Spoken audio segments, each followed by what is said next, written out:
of working with this wonderful group of homeschooled kids from around this area, we are celebrating in a musical kind of way the history of this town.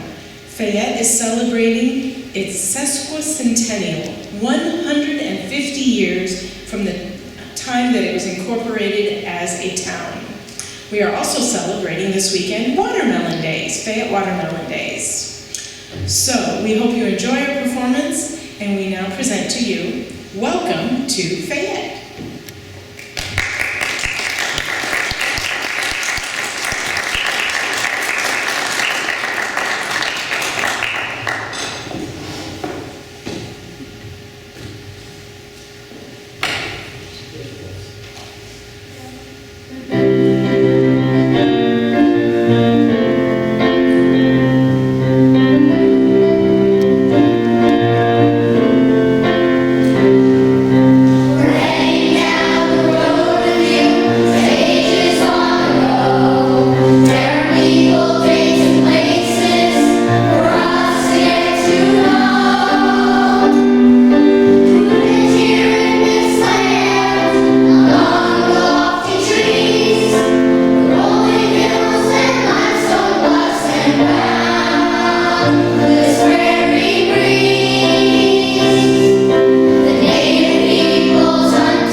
Yes, the indigenous people of the land around Fayette surely traveled here on foot. Hey, speaking of being on foot, did you know that if you traveled from New York City to Fayette, it would take at least 50 days, traveling 8 hours a day at 3 miles per hour?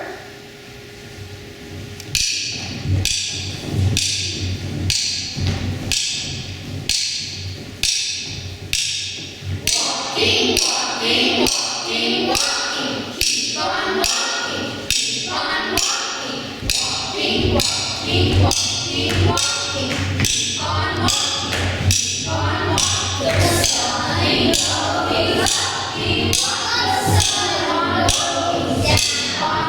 The sun ain't going up, keep on the sun goes down. Walking, walking, walking, walking, walking, keep on walking, keep on walking, walking, walking, walking, walking, up and down the stairs, walking,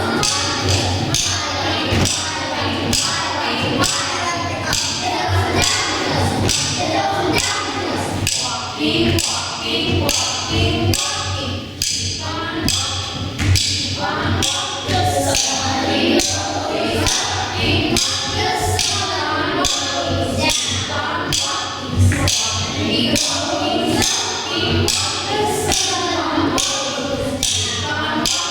Walking, walking, walking, walking, keep on walking, keep on walking, walking, walking, walking, walking, keep on walking, keep on walking.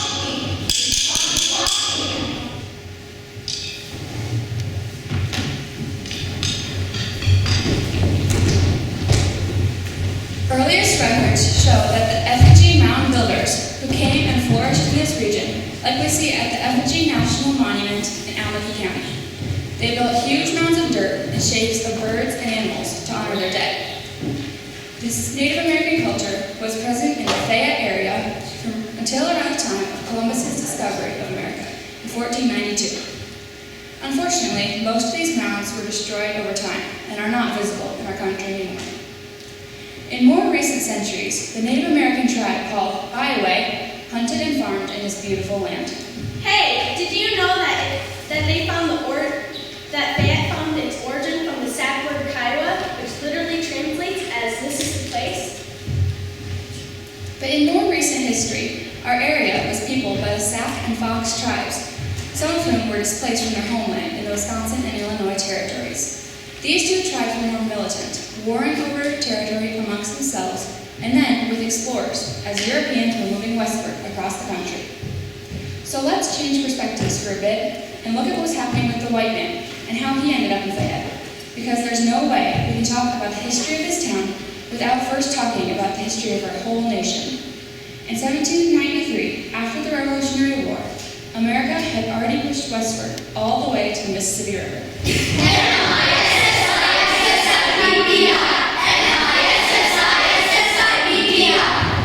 Yes. Then, in 1803, one of history's greatest land bargains took place in Paris, France, the Louisiana Purchase. That's us! Oui. Bonjour, monsieur. I've been sent here by our president, Mr. Thomas Jefferson, to discuss your colonies in the New World. May we? We would like to offer you not just the area of New Orleans, but the entire territory called Louisiana. It's yours for only $15 million. Our country really needs the cash. Wow! 530 million acres for only $15 million? That's the deal of the century. We'll take it. And so, the size of the United States doubled in a day. And as you see, the land that became Iowa was included in this amazing transaction. But even 30 years after the Louisiana Purchase, our entire state was an undisputed possession of the Native Americans, who constantly disputed amongst themselves over their territories. In an effort to keep peace, the government of the United States negotiated treaties starting in 1825. The Sioux were to stay in the north, the Sac and Fox tribes were to stay in the south, and a neutral strip of country 40 miles wide divided them. This area, governed from Fort Atkinson, also included where Fayette would be. It was to remain a no-war zone, reserved only for Native Americans. But this no-war zone continued to contain a lot of warlike activity. Two white pioneers named Chauncey Elson and William Grant didn't care about those imaginary lines any more than the natives did. Come on, Ryder!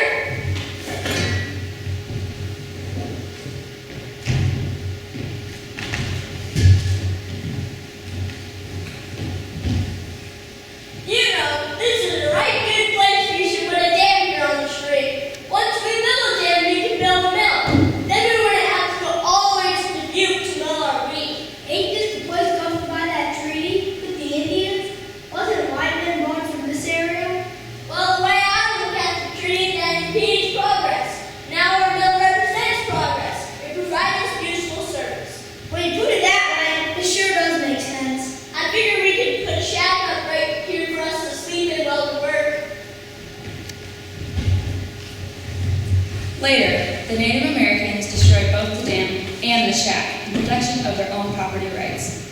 Both sides disregarded the treaty agreements, tensions increased, and blood was shed, while even more and more white explorers were arriving in the area. In 1840, a man named Franklin Wilcox erected the first permanent log cabin just south of Fayette, the settlement that we know as Fayette was founded. Hey, did you know that they named their town after the Revolutionary War hero from France, the Marquis de Lafayette?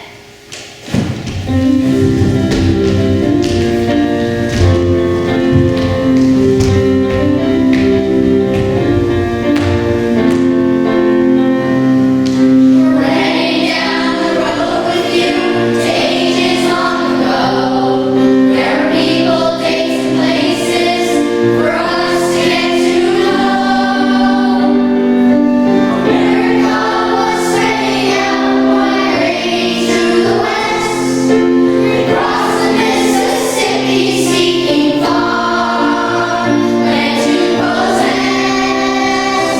The European white men drove in across the plains, families pioneering by dawn.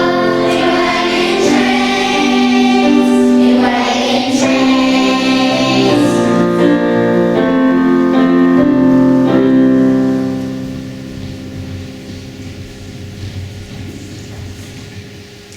The United States government established a road to bring supplies through the neutral lands of Dubuque to Fort Atkinson's called the Mission Road.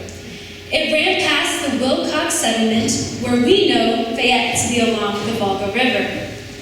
It is on this trail that the majority of early settlers traveled into northeast Iowa.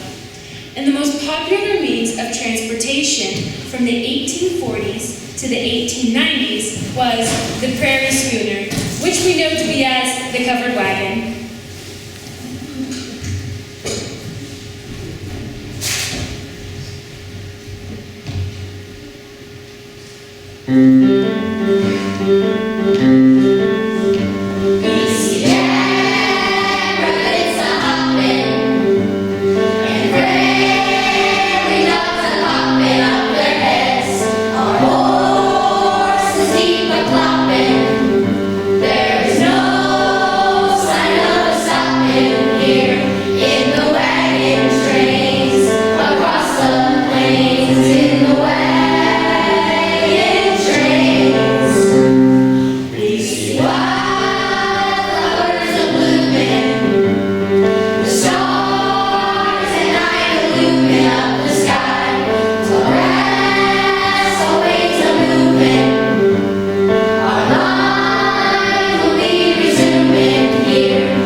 Did you know that the covered wagons went on average 10 miles per day? That would make a trip from New York City to Fayette over 100 days long. As pioneers arrived in the Fayette area, cabins and houses and fields started springing up, as well as a hotel, a store, and a sawmill. In the early 1850s, a man named Robert Alexander and his wife, Elizabeth, were early settlers and raised a family of 3 sons and 7 daughters. He and his family were instrumental in laying out the boundaries of Fayette.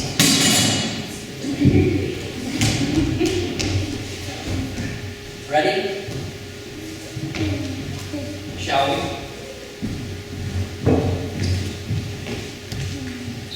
Oh, Robert, I can't tell you how concerned I am for our daughters who are growing up here with their no decent schools. What seems to be the problem? The problem? They don't know the scriptures as they should. They're behind in their education and they lack the refinements of a lady and they're turning into tomboys. Elizabeth, you're right. But the closest college is over 80 miles away. Oh, I wish we had a school here in Fayette. I think you've come up with a wonderful idea. We should consider starting a school here in northeast Iowa. This seems to be becoming a place of great importance, and more people are moving here. I've got money to invest. Let's do it. And so were the humble beginnings of what was first called the Fayette Seminary, which was developed for a specific purpose of elevating the influence of the Bible and the principles of Christianity.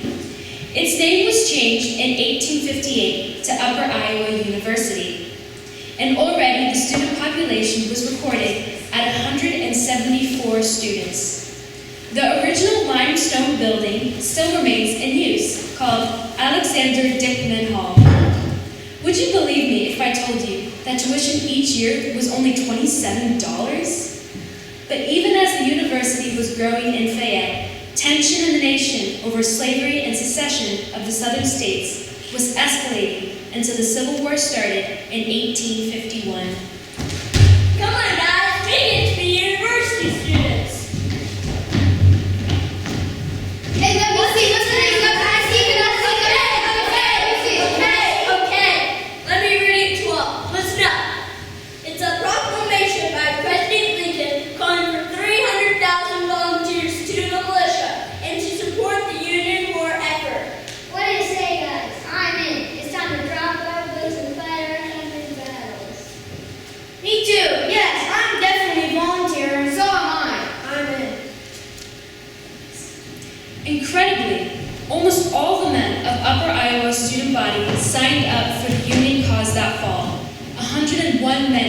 exact. And so, Company C was formed and commissioned at a special ceremony as the University Recruits 101 under the leadership of Captain William Warner.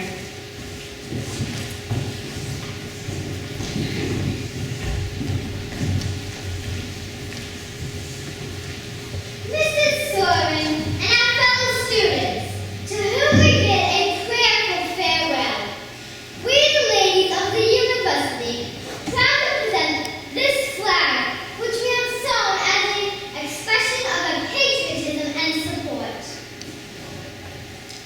And as we were asked, we have chosen one from these enlisted men to be the color bearer position. We had all agreed that the sergeant color bearer position should be held by Henry James Granis. Take our flag, and as it floats over you, sometimes give a thought to those by whom it has been presented. Proudly, confidently, we commit it to your keeping. As you've been proud to live under it, if that be your lot, may you die under its folds. And may God protect and prosper you as you defend your colors. So, according to the actual diary of Henry Granis, we see how he was protected throughout the entire Civil War.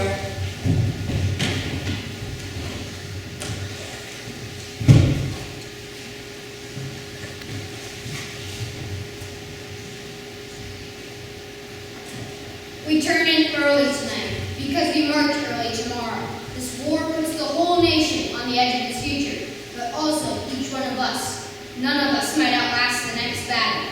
So what is to come? My prayer is that God will bless us and protect us by his almighty arm, and I pray that more of his light may shine in my heart. And later, Again, by providential protection, I have passed through the fiery ordeal unscathed, that while others fell on all sides. Truly, the mercy of God is unbounded. in battle after battle, it was said that Henry Granis, color bearer for Company C and the 12th Iowa Infantry, continued untouched by the enemy.